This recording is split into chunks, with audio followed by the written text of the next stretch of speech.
తెలంగాణ కాంగ్రెస్ పెద్దలకు ఒక మహిళా నేత పక్కలో బల్లెంగా మారారు. రాహుల్ గాంధీ ఆదేశాలనే పాటించడం లేదంటూ సెంటిమెంట్ పై దెబ్బ కొట్టి మరీ పోరాటానికి తెరతీశారు. కాంగ్రెస్ లో మహిళలకు ప్రాధాన్యం లేదంటూ ఉద్యమించారు.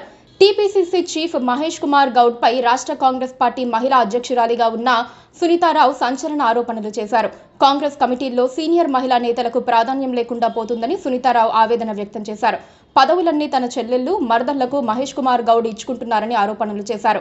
గాంధీ భవన్ లో మహేష్ కుమార్ గౌడ్ ఛాంబర్ ఎదురుగా మహిళా నేతలతో కలిసి సునీతారావు ధర్నా చేశారు. కాంగ్రెస్ పార్టీలో కష్టపడ్డ మహిళలకు అన్యాయం జరుగుతుందన్నారు. నామినేటెడ్ పోస్టులతో పాటు కమిటీల్లో మహిళలకు అవకాశం కల్పించడం లేదని సునీతారావు ఆవేదన వ్యక్తం చేశారు. రాహుల్ గాంధీ నారీ న్యాయం నినాదం ఏమయ్యింది? గతంలో మహిళా కాంగ్రెస్ కి పెద్దగా ప్రయారిటీ లేకుండే మహిళా కాంగ్రెస్ అధ్యక్షురాలిగా నా కర్తవ్యం నిర్వహించాను. 241 కార్యక్రమాలు నిర్వహించాం. గట్టిగా పనిచేస్తుంది అని నమ్మి పార్టీ టికెట్ ఇచ్చింది. గోషామహల్ టికెట్ వద్దన్నా కూడా ఇచ్చారు. నామినేటెడ్ పదవుల్లో మహిళలకు అన్యాయం జరిగింది. టికెట్ ఇచ్చిన వారికి పదవులు లేవన్నారు.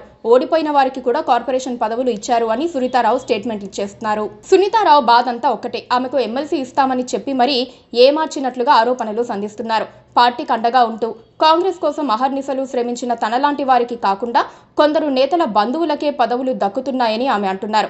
మరో 2-3 రోజుల్లో నామినేటెడ్ పదవులు ప్రకటిస్తారని వార్తలు వస్తున్న నేపథ్యంలో సునీతారావు ఆరోపణలకు ప్రాధాన్యం ఏర్పడింది. కాంగ్రెస్ పార్టీలో ఎవరికి వారే యమునా తీరే అన్న వాదనకు కూడా బలం చేకూరుతోంది. ఎవరిని ఎవరైనా తిట్టొచ్చన్న ఫ్రీ హ్యాండ్ కి సునీతారావు వైఖరి నిదర్శనంగా నిలుస్తోంది. ఇప్పటికే జగ్గారెడ్డి లాంటి వాళ్ళు ఇష్టానుసారం వ్యవహరిస్తున్నారు. వారిని కంట్రోల్ చేయటం పార్టీ పెద్దల వల్ల కావటం లేదు. సునీతారావు ఒక గ్రూపు ఏర్పాటు చేసుకుని దానికి నాయకత్వం వహించాలని చూస్తున్నట్లుగా తెలుస్తోంది. అందుకే ఆమె తన బలాన్ని నిరూపించుకునే ప్రయత్నంలో ఉన్నారు.